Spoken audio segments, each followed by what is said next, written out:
നമ്മളുടെ ബിസിനസ്സിൻ്റെ അകത്ത് ഇൻകം കൂട്ടാനും നമ്മളുടെ ക്യാഷ് ഫ്ലോ പോസിറ്റീവ് ആക്കാനും എന്തൊക്കെയാണ് മാർഗങ്ങൾ എന്നുള്ളതാണ്. അതിലൊന്നാണ് റവന്യൂ ഗ്രോത്ത്, വരുമാനം കൂട്ടാനുള്ള മാർഗം. അതെന്തൊക്കെയാണെന്ന് നോക്കിയേ. രണ്ട് രീതിയിൽ വരുമാനം കൂട്ടാം. ഒന്ന്, വോളിയം ബിസിനസ്സിൽ കൂടി കൂട്ടാം, കസ്റ്റമർ എണ്ണം കൂട്ടിക്കൊണ്ട്. രണ്ട്, പ്രൈസ് കൂട്ടിക്കൊണ്ട് നമുക്ക് കൂട്ടാം. അതാണ് നമ്മൾ ഇന്ന് പ്രീമിയം സെല്ലിങ്ങിൽ പഠിക്കാൻ പോകുന്നത്. അപ്പോൾ ഒന്ന്, ഈ വോളിയം ബിസിനസിന്റെ അകത്തൂടെ നോക്കിക്കുക എന്തൊക്കെ സ്ട്രാറ്റജിയാണ്. ഒന്ന്, കസ്റ്റമേഴ്സിനെ വീണ്ടും വീണ്ടും വീണ്ടും നമ്മുടെ അടുത്തേക്ക് കൊണ്ടുവരിക, റീറ്റെയിൻ ചെയ്യുക. സെയിം കസ്റ്റമേഴ്സ് വീണ്ടും വീണ്ടും വീണ്ടും നമ്മളുടെ അടുത്തേക്ക് വരിക. അതാണ് ഒന്നാമത്തെ വോളിയം കൂട്ടാനുള്ള ഒരു സ്ട്രാറ്റജി. രണ്ട്, പുതിയ കസ്റ്റമേഴ്സിനെ കൊണ്ടുവന്നുകൊണ്ടേയിരിക്കുക, മാർക്കറ്റിങ്ങിൽ കൂടി പുതിയ കസ്റ്റമേഴ്സിനെ എത്തിക്കുന്നു.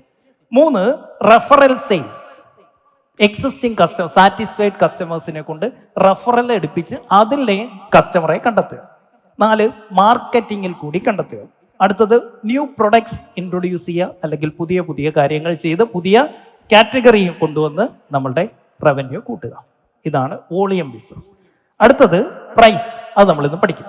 ഇനി നമുക്കുള്ളത് നമ്മളുടെ ഓപ്പറേഷണൽ എഫിഷ്യൻസി കൂട്ടിയാലും നമ്മളുടെ ക്യാഷ് പോസിറ്റീവ് ആക്കാൻ പറ്റും. അതിൽ ഒന്നാണ് cost of goods sold, COGS. അതിൻ്റെ അകത്ത് സപ്ലയേഴ്സുമായിട്ട് നല്ല ഡീല് വെക്കുക, ഇങ്ങനെയുള്ള കുറേ കാര്യങ്ങൾ. അതാണ് അതിൻ്റെ അകത്ത് നമുക്ക് ഓപ്പറേഷണൽ എഫിഷ്യൻസി കൂട്ടുക. അതാണ് രണ്ട്. അടുത്തതാണ് ക്യാപിറ്റൽ എഫിഷ്യൻസി. നമ്മുടെ കയ്യിലേക്ക് വന്നില്ലേ ക്യാഷ്, നമ്മുടെ കയ്യിലുള്ള ക്യാഷ്, ഈ ക്യാഷ് എങ്ങനെ കൃത്യമായി വിനിയോഗിക്കണം. ഇതൊന്നും ഇപ്പം നിങ്ങൾ നോക്കിയാൽ നിങ്ങൾക്ക് ഭ്രാന്ത് പിടിക്കത്തേ ഉള്ളൂ. നിങ്ങൾക്ക് ആകെ മനസ്സിലാകുന്നത് ഇത് മാത്രമായിരിക്കും.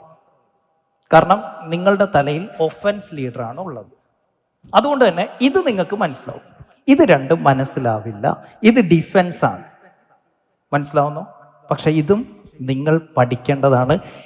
പാലമാണ് നമുക്ക് വേണ്ടത്, അല്ലേ? ആ പാലം പണിയാനുള്ള പല കട്ടകളാണ് ഇതെല്ലാം.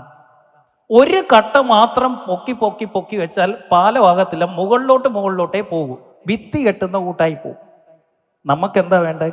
പലതെടുത്ത് വെച്ച് വേണം പോകാൻ. അപ്പം ഇതെല്ലാം കൂടെ ചേരുമ്പോഴാണ് ഒരു നല്ല ബിസിനസ് ഉണ്ടാവുന്നത്. ഇത് ഇത്രയും കൂടെ ചേരുമ്പോഴാണ് ഒരു നല്ല പാലം നമുക്ക് പണിയാൻ പറ്റുന്നത്, നമ്മളുടെ സ്വപ്നത്തിലേക്ക് എത്തിച്ചേരാൻ പറ്റുന്നത്. ഇവിടെ വന്നിരിക്കുന്നതിൽ 68% പേര് പറഞ്ഞിരിക്കുന്നത് നിങ്ങളുടെ പ്രശ്നം നിങ്ങൾക്ക് സിസ്റ്റം ബിൽഡ് ചെയ്യാൻ പറ്റുന്നില്ല എന്നുള്ള. ആരൊക്കെയാണ് അങ്ങനെ ഒരു ഇത് പറഞ്ഞ? സിസ്റ്റം ആകാത്തതിൻ്റെ റീസൺ നിങ്ങൾക്ക് ഇത് മാത്രമേ ഉള്ളൂ, ബാക്കിയുള്ളത് നിങ്ങൾ ശ്രദ്ധിച്ചിട്ടില്ല, നിങ്ങൾക്കറിയില്ല. എന്തിന് ബിസിനസ് പഠിച്ച് ചെയ്യണം? ഇതെല്ലാം പഠിക്കാനുള്ളത്.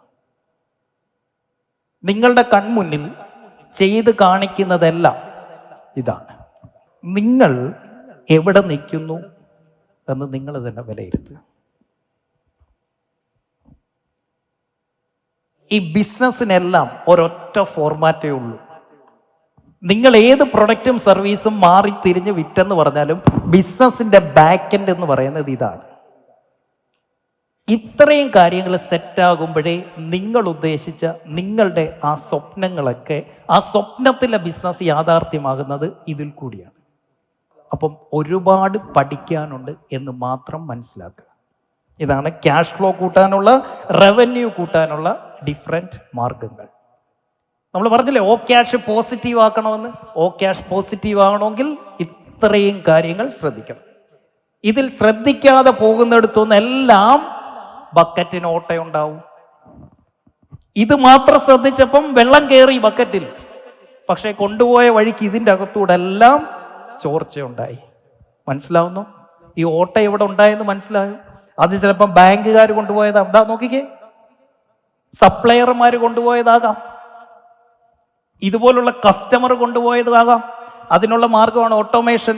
അതിനുള്ള മാർഗമാണ് നിങ്ങളുടെ ഡെഡ് സ്റ്റോക്ക്, അതിൽ പോയതായിരിക്കാം. റിട്ടേൺ മാനേജ്മെന്റ് എന്നാണ് ഡെഡ് സ്റ്റോക്ക്, എക്സ്പയർ ആകുന്ന പ്രൊഡക്റ്റ്, സർവീസുകൾ.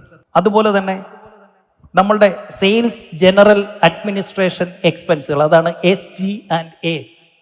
നിങ്ങളുടെ എംപ്ലോയീസ് അവർ പ്രൊഡക്റ്റീവ് ആണോ? ശമ്പളം മേടിച്ചിട്ട് പണിയെടുക്കാതിരിക്കുന്ന അവിടെ എല്ലാം ലീക്കാണ്.